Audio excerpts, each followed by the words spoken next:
Before collecting gil ever became a problem, a little-known Japanese game company named Square was having financial troubles of its own. In 1987, they began facing off against another worldly evil known as bankruptcy. After only a few years of development by itself, and under the Disc Original Group collaboration, Square's bottom line was rocked by a string of unsuccessful titles, including The Death Trap, Cruise Chaser Blasty, Alpha, King's Knight, and an alien side-scrolling shooter. Even North American hits like Rad Racer and 3D World Runner were barely enough to keep the company afloat. With the resources for one last effort, Square's Director of Planning and Development, Hironobu Sakaguchi, was given the terrifying task of making a game that could save Square's dwindling future in the industry. When asked what type of game he would like to make, he replied, "I don't think I have what it takes to make a good action game. I think I'm better at telling a story."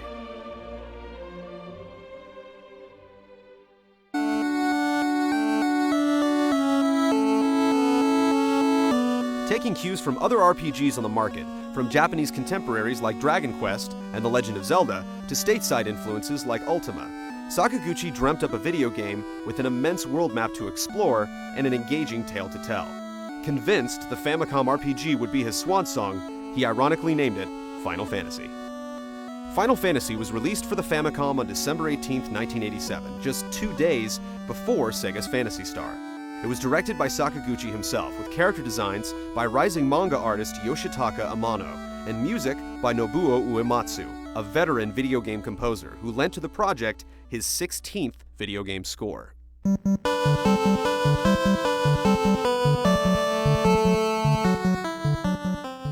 It told the story of the 4 warriors of light, bearers of ancient elemental artifacts, and heroes destined to save the land from a growing plague. Despite crystals eventually becoming the central theme of the sprite-based Final Fantasies, the original quest involved retrieving 4 orbs. The only crystal mentioned in the English version was the wizard Matoya's missing eye. The plot sent the 4 light warriors to hunt down the 4 fiends, demons responsible for plunging the world into darkness. This led them to Lich in the Cavern of Earth, Keri in the Gurgu Volcano, Kraken in the Sea Shrine, and Tiamat, high above the Mirage Tower in the Floating Sky Castle.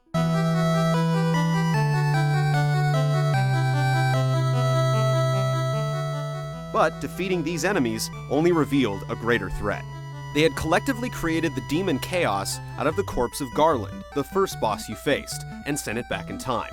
After your team rewound the clock to face him, you learned that Chaos was the one responsible for sending the 4 fiends into the future, creating a cataclysmic and confusing paradox.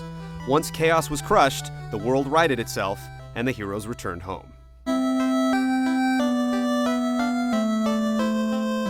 The story was epic for its time, but far from the gripping, dramatized narratives the series would eventually become known for. Instead, the focus was more on creating a deep, fulfilling, and highly customizable RPG gaming experience.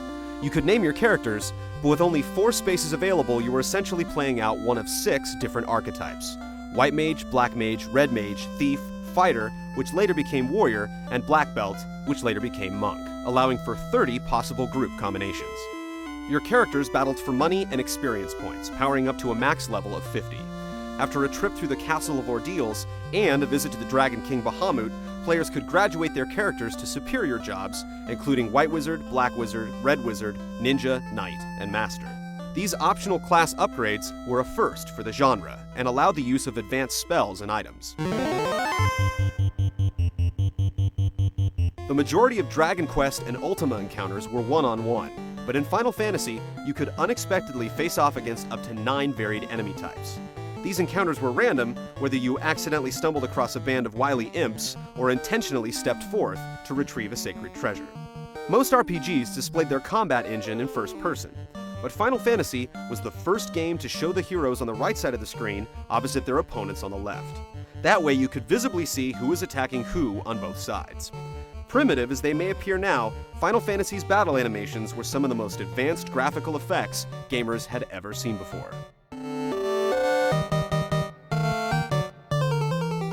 There were 8 levels of either black or white magic to learn, with 4 spells available within each. Mages could only learn 3 spells per level, forcing you to choose carefully. In an awkward time before mana or magic points, spells could only be cast if they had charges available. There were no ethers or elixirs, and only houses and inns restored charges. To see the world, players had to traverse an overworld map of 3 large continents, stopping to explore a multi-level dungeon, castle, cave, or rest at a friendly town's inn and shop at its stores. The planet-wide expedition became easier to manage once your party came in control of a boat, a canoe, and eventually an airship.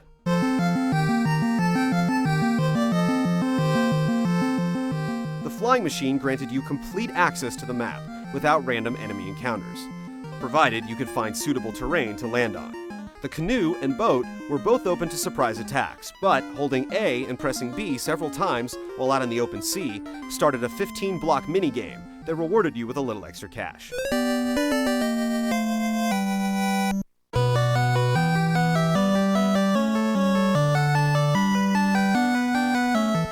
Final Fantasy had an extensive musical score for its day, with almost 20 different tracks playing out over the course of the game. Several of these would go on to become mainstays in the series, including the title screen arpeggio, the victory fanfare at the end of each battle, and the opening theme, which would evolve into an anthem for the entire franchise.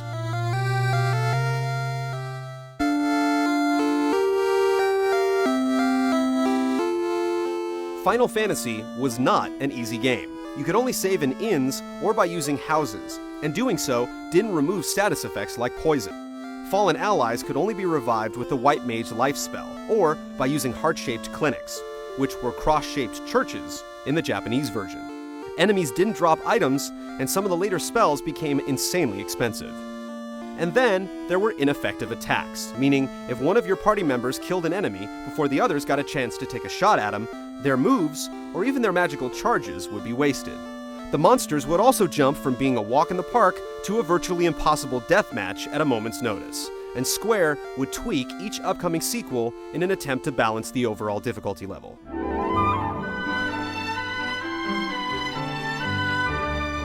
Fans were willing to put up with the punishment though, because Final Fantasy became one of the most popular RPGs of the 80s, and one of the most successful titles on the Famicom and Nintendo Entertainment System. It planted a seed that flourished into a lucrative series, one that as of last year had sold more than 68 million units worldwide.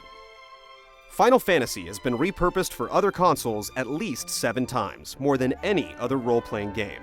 These include the American port in 1990 and upgrades for the MSX, WonderSwan Color, PlayStation 1, Game Boy Advance, mobile phones in Japan, and last month, the PlayStation Portable, giving credence to Sakaguchi's crew that their fantasy was anything but final.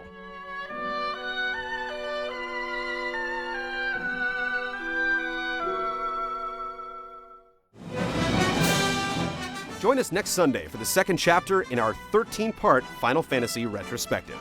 In Part 2, we'll begin our journey down an unbelievably long list of RPG titles, starting with the 2 immediate sequels that wouldn't cross the Pacific until after the end of the century. One initiated a controversial leveling system, and the other you probably just played on the DS for the first time.